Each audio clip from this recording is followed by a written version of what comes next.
नमस्कार दोस्तों, आपका स्वागत है अपने एग्ज़ाम क्लासेस में। आप सब कैसे हैं दोस्तों? उम्मीद करता हूं कि आप सब अच्छे से खुशहाल और स्वस्थ होंगे। तो दोस्तों, हम जो हमारी भारतीय राज्य व्यवस्था के सीरीज़ में हम अभी तक हमने राष्ट्रपति को पढ़ लिया है। राष्ट्रपति के आगे आज हम मूल अधिकारों को पढ़ेंगे। दोस्तों, मैंने मूल अधिकार चैप्टर का लगभग निचोड़ निकाला है, अर्थात मैंने मूल अधिकार चैप्टर का पूरा सारांश आपके सामने रखने की कोशिश कर रहा हूँ। मैंने पूरी एम लक्ष्मीकांत बुक को अच्छे से कई बार पढ़ा है, ठीक है। तो मुझे नहीं लगता है कि कोई तथ्य छूट जाएगा। फिर भी यदि कोई तथ्य कहीं से कुछ छूट जाता है तो मैं उसे नेक्स्ट वीडियो में उसे पिन कर दूंगा। और दोस्तों, हाँ, जैसे कि मैंने आपको बताया कि यह वीडियो जो है कोई भी एग्ज़ाम हो, ठीक है दोस्तों, कोई भी एग्ज़ाम हो, सभी के लिए यह पूर्ण है। एसएससी, बैंक, रेलवे, ठीक है। तो अगर दोस्तों हमारे चैनल पर नए हैं तो चैनल को लाइक और सब्सक्राइब करें। चलें देखते हैं क्लास की तरफ। तो मूल अधिकार का जिक्र कहाँ है, ध्यान रखना।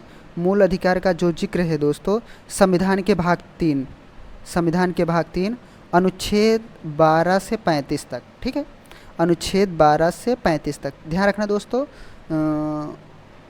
यहाँ से क्वेश्चन बन सकता है, यहाँ से क्वेश्चन यह बन सकता है कि भारत का जो संविधान का मूल अधिकार है वह संविधान के किस भाग में है, ठीक है। तो सीधा सा इसका आंसर आया भाग 3 में है, ठीक। यहाँ से एक क्वेश्चन बन सकता है, ध्यान रखना। इसे आप स्टार कर लेना, यहाँ से क्वेश्चन 100% बन सकता है। अब क्या दिया गया है, संविधान के भाग 12 से 35 तक, ठीक है दोस्तों। तो जनरली आपको देखने को क्या मिलेगा, मिलता क्या है, तो जो मूल अधिकार को जो जिक्र होता है दोस्तों, वह जिक्र होता है दोस्तों 14 से लगाकर 32 तक जिक्र होता है, ठीक। कहने का मतलब है 12 और 13 का जल्दी कहीं आपको किसी यूट्यूब के वीडियो में शायद ही आपको देखने को मिले कि इसका जिक्र किया गया हो। तो मैं पूरी कोशिश करूँगा कि आपको अनुच्छेद 12 और 13 को भी साथ में बताते चलूँ। तो ठीक है, तो हम आगे इसके बारे में नेक्स्ट टाइम में, अभी कुछ देर में हम आपसे चर्चा करेंगे। अब क्या है, संविधान के भाग में 3 भारत का मैग्ना कार्टा की संज्ञा दी गई है। दोस्तों, मैग्ना कार्टा अर्थात जो मूल अधिकारों का एक दस्तावेज होता है, उसी को मैग्ना कार्टा कहा जाता है। मैग्ना कार्टा की शुरुआत दोस्तों इंग्लैंड के राष्ट्रपति जॉनसन 1215 में वहाँ के कुछ दबाव समूहों के चलते उन्होंने सबसे पहले मूल अधिकारों की घोषणा की थी। तो अगर देखा जाए तो मूल अधिकारों का जो शुरुआत है दोस्तों, वह लंदन से होता है, ठीक है, 1215 से, ठीक है, 1215 ईस्वी में। आगे क्या है, इसमें एक लंबी और विस्तृत सूची में न्यायोचित, ध्यान रखना दोस्तों, यह न्यायोचित है, ठीक है, न्यायोचित मूल अधिकारों का उल्लेख किया गया है। ध्यान रखना दोस्तों, ये ऐसे शब्द होते हैं, यहाँ से प्रश्न बनाया जा सकता है, ठीक है। जो बड़े बड़े एग्जाम होते हैं दोस्तों, वहाँ से इस तरह के प्रश्न बनाया जा सकता है कि क्या मूल अधिकार न्यायोचित है। तो जी हाँ, मूल अधिकार न्यायोचित है। संविधान द्वारा बिना किसी भेदभाव के हर व्यक्ति के लिए मूल अधिकारों के संबंध में गारंटी दी गई है। ध्यान रखना दोस्तों, गारंटी का मतलब होता है दोस्तों, आपको पूरी तरह से सुरक्षा दी गई है, अर्थात उच्चतम न्यायालय या फिर उच्च न्यायालय या देश का संविधान इसे मानने या फिर इसके लागू करने की गारंटी देता है दोस्तों, ठीक है। आगे क्या है, मूल अधिकारों का तात्पर्य राजनीतिक लोकतंत्र के आदर्शों की उन्नति से है। ध्यान रखना दोस्तों, यहाँ राजनीतिक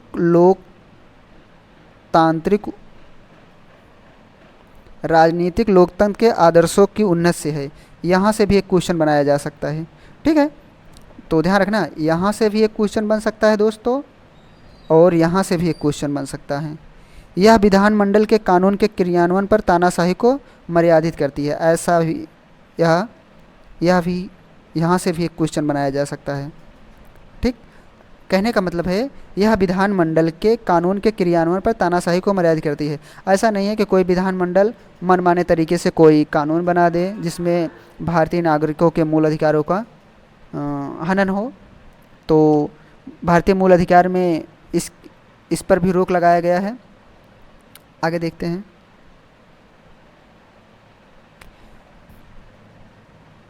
ये मूल में इसलिए भी हैं क्योंकि ये व्यक्तियों के चहुमुखी, ध्यान रखना ये चहुमुखी है, चहुमुखी विकास अर्थात भौतिक, बौद्धिक, नैतिक एवं आध्यात्मिक विकास के लिए आवश्यक हैं। ठीक है, इसीलिए इसे चहुमुखी विकास के लिए बोला जाता है। ठीक है, अब आते हैं हम मूल अधिकारों की विशेषता के बारे में। मूल अधिकारों की विशेषता क्या होती है, मोस्ट इम्पॉर्टेंट चीज़ है दोस्तों यहाँ। अब देखें क्या है, उनमें से कुछ सिर्फ नागरिकों के लिए हैं, उपलब्ध हैं, जबकि कुछ अन्य सभी व्यक्तियों के लिए हैं। ध्यान रखना दोस्तों, यहाँ दो शब्द दिया गया है, सिर्फ नागरिकों के लिए और कुछ बिना नागरिकों के लिए है। तो देखें, जो सिर्फ नागरिकों के लिए हैं अर्थात जो भारतीय है और जो भारतीय नहीं है, जो विदेशी हैं, अर्थात कुछ मौलिक अधिकार जो हैं दोस्तों, कुछ मौलिक अधिकार जो हैं सिर्फ नागरिकों के लिए हैं, बाकी जो हैं सभी के लिए हैं। कहने का मतलब है दोस्तों, जो आप देख रहे हैं 12 से लगाकर 35 तक जो मूल अधिकार दिया गया है, इसमें नागरिक नागरिक नागरिक प्लस विदेशी, नागरिक प्लस विदेशी अर्थात इसमें दोनों का प्रावधान दिया गया है, दोनों लोगों का। ठीक है, ये असीमित नहीं है, ये ध्यान रखना दोस्तों, मोस्ट इम्पॉर्टेंट चीज़ यह भी है, ये असीमित नहीं है। ठीक है, यहाँ से प्रश्न बनाया जा सकता है, ऐसा या डायरेक्ट पूछ सकता है कि क्या मूल अधिकार असीमित हैं। ठीक है, लेकिन वाद योग्य होते हैं। ठीक है, अब इसका कहने का मतलब है दोस्तों, ऐसा नहीं है कि इसकी सीमा नहीं है। ठीक है, जो मूल अधिकार है जो दोस्तों, मूल अधिकार जो है इसकी एक सीमा है। ठीक है दोस्तों, इसकी एक सीमा है। मूल अधिकार की सीमा है। ठीक है, और यह वाद योग्य है अर्थात इसे न्यायालय में ले जाया जा सकता है। ठीक है, आगे क्या है, राज्य उन पर युक्त प्रतिबंध लगा सकता है अर्थात कोई भी व्यक्ति, ठीक, कोई भी संस्था हो या फिर कोई व्यक्ति हो जो मूल अधिकारों का हनन करता है या फिर कोई कानून है, राज्य उन पर प्रतिबंध लगा सकता है। कुछ मामलों को छोड़कर, ध्यान रखना यहाँ से कुछ मामलों को छोड़कर इनमें से ज़्यादातर राज्य के मनमाने रवैये के खिलाफ है। मोस्ट इम्पॉर्टेंट चीज़ है दोस्तों, ठीक, मोस्ट इम्पॉर्टेंट चीज़ है यहाँ। इसके कहने का मतलब ये है दोस्तों है कि कुछ जो अधिकार दिए गए हैं, कुछ अधिकारों को छोड़ दिया जाए, बाकी सारे अधिकार जो हैं दोस्तों वो राज्य के मनमाने, अर्थात राज्य जो है, अर्थात जो स्टेट गवर्नमेंट होता है या फिर सेंट्रल गवर्नमेंट होता है, कोई अपने मनमाने तरीके से कोई कार्य न कर सके। ठीक है, अर्थात वह भारतीय जनता के ऊपर कोई कानून ज़बरदस्ती न थोप दे। ठीक है, तो इसमें मूल अधिकारों के बारे में अच्छे से जिक्र किया गया है। अर्थात कोई भी सरकार जब भी कानून पारित करे या फिर कोई कानून बनाए तो वह उसमें देखता है कि कोई मूल अधिकारों का हनन हुआ तो नहीं है, क्योंकि इसमें दिया गया है अधिकार राज्य के मनमाने रवैये के खिलाफ हैं।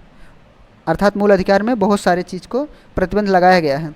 इनमें से कुछ नकारात्मक, ध्यान रखना दोस्तों, यह भी बहुत इंपॉर्टेंट क्वेश्चन है, नकारात्मक विशेषता वाले होते हैं, जैसे राज्य के प्राधिकारों को सीमित करने से संबंधित। यहाँ देखना, यहाँ इसके कहने का मतलब ये है दोस्तों कि नकारात्मक। अब देखें, ध्यान रखना, अब मूल अधिकार तो हैं, इसका मतलब है मूल अधिकारों की दो कसौटी होती है। ध्यान रखना, मूल अधिकार दो प्रकार के होते हैं। कौन कौन से होते हैं दोस्तों? एक तो सकारात्मक होता है, एक निगेटिव होता है और एक पॉजिटिव होता है। तो निगेटिव का मतलब है दोस्तों जो राज्यों को प्रतिबंधित करे, अर्थात जो राज्य पर प्रतिबंध लगाता है।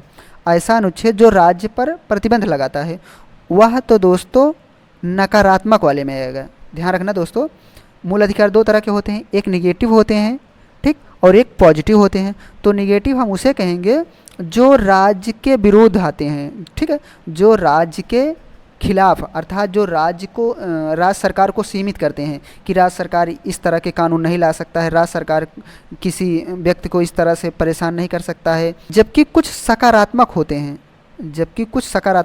होते हैं, जैसे व्यक्तियों के लिए विशेष सुविधाओं का प्रावधान, इसमें सकारात्मक भी होते हैं दोस्तों। जैसे कुछ चीज़ें जैसे होती हैं कि रिजर्वेशन होते हैं, जैसे आरक्षण होते हैं, अर्थात कुछ समुदाय ऐसे होते हैं, कुछ जाति ऐसे होते हैं, या कोई भी हुआ दोस्तों जो समाज का निम्न तबका है उसको उठाने के लिए कुछ इसमें प्रावधान किया गया है। ठीक है, कोई भी हुआ तो जो कानून में जो मूल अधिकार में जो प्रावधान किया गया है, ठीक है, कोई समुदाय या फिर किसी व्यक्ति या किसी विशेष वाले समूह को जो उसमें दिया गया है उसे वह सकारात्मक श्रेणी में आएगा। उचित हैं, ध्यान रखना दोस्तों, ये न्यायोचित हैं, मोस्ट इम्पॉर्टेंट चीज़ है। ठीक दोस्तों, आप दोस्तों ध्यान रखना, आप यह मूल अधिकार का दोस्तों जो मैं आपको चैप्टर पढ़ा रहा हूँ, आप इसे थोड़ा से धैर्य बनाकर पढ़ना और उसके बाद प्रीवियस ईयर का क्वेश्चन उठाकर देखना। जब आप मूल अधिकार से देखेंगे दोस्तों तो यह मेरी गारंटी है दोस्तों कि आपको 99.9% आपको इसी जो PDF दिख रहा है, जो यह क्लास चल रही है, आपको इसी PDF से आपको सारे प्रश्न मिलेंगे। तो ध्यान रखना दोस्तों कि वीडियो को आप स्किप मत करना, क्योंकि अगर आप वीडियो को आप स्किप कर देंगे तो इसमें हर एक पॉइंट पर एक नई जानकारी है। ठीक है दोस्तों, और हाँ दोस्तों, आप इसे पेपर और कॉपी पर आप इसे नोट ज़रूर कर लेना। ठीक है, क्योंकि यह पूरा नोट से है, ध्यान रखना। आगे क्या है, यह व्यक्तियों को अदालत जाने की अनुमति देता है। कहने का मतलब है जिस किसी व्यक्ति का मूल अधिकार का हनन होता है वह डायरेक्टली न्यायालय जा सकता है। अब आगे क्या है दोस्तों, ये अस्थाई नहीं है, ध्यान रखना दोस्तों, यह भी बहुत मोस्ट इम्पॉर्टेंट जानकारी है। ठीक, मोस्ट इम्पॉर्टेंट, इसे भी आप स्टार कर लेना दोस्तों। संसद इनमें कटौती या कमी कर सकती है। ध्यान रखना दोस्तों, ये अस्थाई नहीं है, ऐसा नहीं है कि ये परमानेंटली हैं। ठीक है, ये अस्थाई प्राकृतिक की होती हैं और इसमें संसद कमी और कटौती कर सकती है। ध्यान रखना दोस्तों, सिर्फ संसद कर सकती है, ना कि राज्य सरकार कर सकता है। सिर्फ संसद कर सकता है, सिर्फ संसद कटौती कर सकता है। मूल रूप से संविधान में 7 मूल अधिकार दिए गए थे। ठीक है, मूल रूप से संविधान में 7 अधिकार दिए गए थे। हम आपको आगे बताएंगे कि एक मूल अधिकार जो है वह अभी मूल अधिकारों की सूची से हटा दिया गया है। तो लेकिन जब हमारा संविधान बनकर तैयार हुआ तब मूल रूप से 7 मूल अधिकारों का जिक्र किया गया था। अब देखें क्या है, यहाँ दिया गया है समता का अधिकार। ध्यान रखना दोस्तों, समता का अधिकार दोस्तों 14 से 18 तक है। ध्यान रखना, 14 से 18 तक है। उसके बाद स्वतंत्रता का अधिकार दिया गया है जो दोस्तों, ये ध्यान रखना, ये गलत मिस टाइपिंग है, यहाँ 19 से 22 तक में दिया गया है। 19 से 22 तक में दिया गया है। आगे क्या है, आगे दिया गया है शोषण के विरुद्ध अधिकार 23 से 24 तक का दिया गया है। ठीक, 23 से 24 तक का दिया गया है। धर्म की स्वतंत्रता का अधिकार 25 से 28 तक का दिया गया है। सांस्कृतिक और शिक्षा संबंधी अधिकार जो दोस्तों है वह 29 से 30 तक है। संपत्ति का अधिकार, यही दोस्तों जो है, जो हम आपको अभी कुछ देर पहले बताए कि यही जो अधिकार है, अब यह मूल अधिकार नहीं रह गया है, अब यह विधिक अधिकार रह गया है। ध्यान रखना दोस्तों, अब यह मूल अधिकार नहीं रह गया है। ध्यान रखना, अब मूल अधिकार नहीं है, मूल अधिकार नहीं है, अब यह विधिक अधिकार है, विधिक अधिकार है। दोस्तों मैं आपको यहाँ एक अधिकार होता है और जो मूल अधिकार होता है, विधिक अधिकार को ध्यान रखना दोस्तों, बहुत मोस्ट इम्पॉर्टेंट जानकारी मैं आपको बता रहा हूँ। जो विधिक अधिकार होता है दोस्तों, इसे कानूनी रूप में लागू किया जा सकता है। कानूनी रूप में, ध्यान रखना, कानूनी रूप में लागू लागू किया जा सकता है, किया जा सकता है। लेकिन मूल अधिकार को ऐसा नहीं है, ध्यान रखना दोस्तों, मूल अधिकार को लागू नहीं किया जा सकता। लेकिन यही सत्य है कि इसे मूल अधिकार जो है, मूल अधिकार इसीलिए कहा जाता है कि उसे कानूनी रूप से लागू नहीं किया जा सकता है। जो विधिक अधिकार होता है दोस्तों, सिर्फ उसी को कानूनी रूप से लागू किया जा सकता है।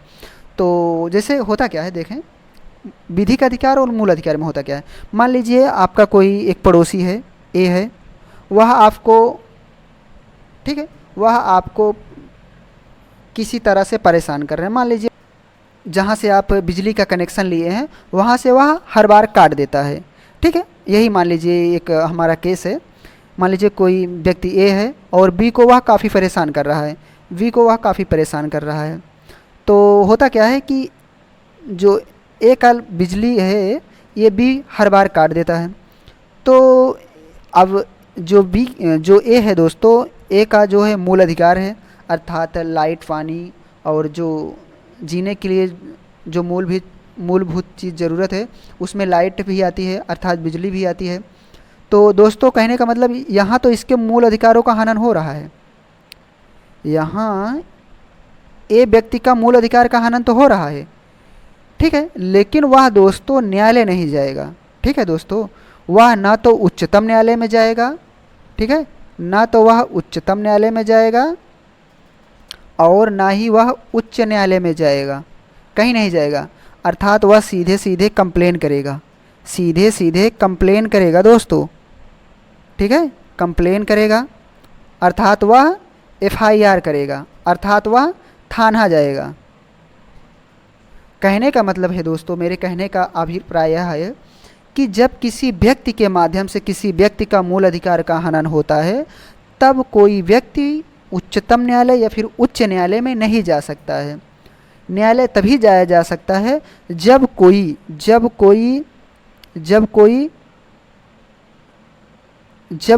गवर्नमेंट, अर्थात जब कोई संवैधानिक संस्था किसी व्यक्ति का मूल अधिकार का हनन करती हो, तभी कोई व्यक्ति दोस्तों जो है उच्चतम न्यायालय में जाता है। अन्यथा कोई व्यक्ति पहले जो है उच्चतम न्यायालय में नहीं जा सकता है। हम अपने टॉपिक पर आते हैं, पॉइंट पर हम आते हैं अपने।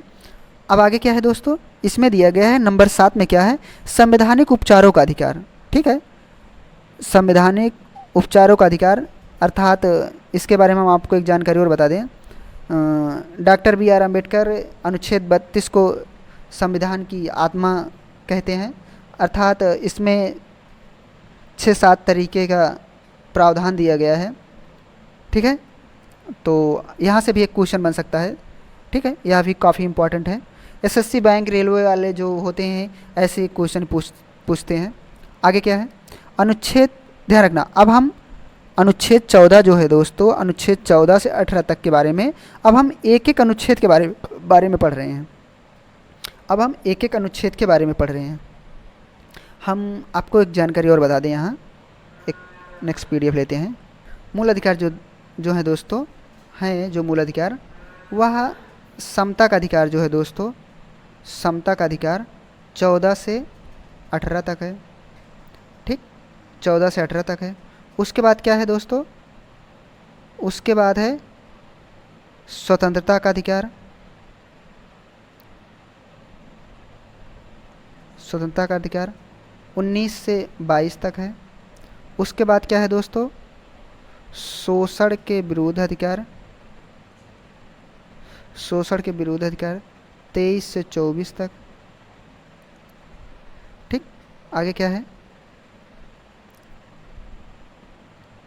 आगे क्या है, धर्म की स्वतंत्रता का अधिकार, धर्म की स्वतंत्रता, अनुच्छेद 25 से 28 तक। आगे क्या है, 25 से 28 तक सांस्कृतिक और शिक्षा संबंधी अधिकार, सांस्कृतिक और शिक्षा संबंधी अधिकार, सांस्कृतिक और शिक्षा संबंधी अधिकार 29 से 30 तक है। उसके बाद संपत्ति का अधिकार, ठीक, संपत्ति का अधिकार, अब यह मूल अधिकार नहीं रहा है। उसके बाद संवैधानिक उपचारों का अधिकार, संवैधानिक उपचारों का अधिकार, अनुच्छेद 32। ध्यान रखना दोस्तों, इसमें क्या है कि अगर आप 14 से 18 तक जाएंगे तो इसमें 5 होगा, ठीक, 5 अनुच्छेद पढ़ेंगे। यहाँ से आप जब 19 से 22 तक जाएंगे तो यहाँ आपको 4 मिलेगा। यहाँ जब आप 23 से 24 जाएंगे तो यहाँ आपको 1 मिलेगा। यहाँ आप 23-24 अर्थात यहाँ 2 होगा, ध्यान रखना, यहाँ 2 होगा, ठीक। अब यहाँ जो है, यहाँ आपको 4 देखने को मिलेगा, अर्थात 25 के बाद 25 होगा, उसके बाद 26 होगा, उसके बाद 27 होगा, उसके बाद 28 होगा, कहने का मतलब 4 है। इसके बाद यहाँ है 29 होगा, उसके बाद 30 होगा, अर्थात यहाँ 2 है, ठीक। उसके बाद यहाँ जो है संपत्ति के अधिकारों के बारे में, संपत्ति के अधिकारों के बारे में, जैसा कि अब यह मूल अधिकार नहीं रहा, हम इसे काट ही देंगे। और उपचार, संवैधानिक उपचारों का अधिकार, ठीक, तो 1 है, ठीक है। कहने का मतलब है दोस्तों, जो मोटा मोटा जो हमने याद किया है, हमने एक ट्रिक के माध्यम से याद किया है, हमने इसे याद किया है 54, 24, 21, ठीक, 54, 24, 21 हमने इसे ट्रिक के माध्यम से याद किया है। अर्थात हमने जो 54, 24 है, एक ट्रिक है दोस्तों, 54, 24 इतने तरह के मूल अधिकारों का जिक्र किया गया है, 54, 24, 21, ठीक। तो कहने का मतलब है समता के अधिकार में 5 प्रकार के मूल अधिकार हैं।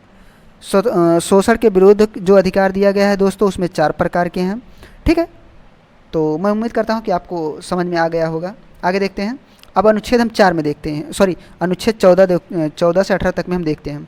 तो इसमें क्या है, अनुच्छेद 14 से 18 में विधि के समक्ष समता, विधि के समक्ष समता विधि एवं विधियों का समान संरक्षण। यहाँ कह रहा है कि विधि के समक्ष समता एवं विधियों का समान संरक्षण।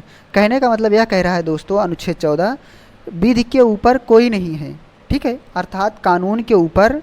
इसका कहने का मतलब है दोस्तों, अनुच्छेद जो 14 है, अनुच्छेद 14 जो है, इसमें कह रहा है कि अनुच्छेद 14, ध्यान रखना, अनुच्छेद 14 कह रहा है कि इसमें 2 चीज़ें हैं। इसमें एक तो समक्ष है और एक समान संरक्षण है। इसमें कह रहा है कि विधि के ऊपर ना तो कोई व्यक्ति है, अर्थात कानून के ऊपर कोई व्यक्ति नहीं है, और ना ही कानून किसी विशेष व्यक्ति को संरक्षण देता है, ठीक है, अर्थात कानून जो है सभी को समान संरक्षण देता है। धर्म, मूल, वंश, लिंग, जन्म के आधार पर विविधि का प्रतिषेध अनुच्छेद 15 में है। ध्यान रखना दोस्तों, मोस्ट इम्पॉर्टेंट क्वेश्चन है, ठीक है, इसे आप स्टार जरूर कर लेना। ये कह रहा है कि धर्म, मूल, वंश, लिंग और जन्म के आधार पर, कह रहा है, यह अनुच्छेद कह रहा है कि कोई भी व्यक्ति को धर्म, मूल, वंश और लिंग के आधार पर तो उससे प्रतिषेध नहीं किया जाएगा, लेकिन अन्य आधार पर किया जा सकता है, अर्थात उसके शैक्षिक, राजनैतिक और भौगोलिक आधार पर उससे भेदभाव तो किया जा सकता है।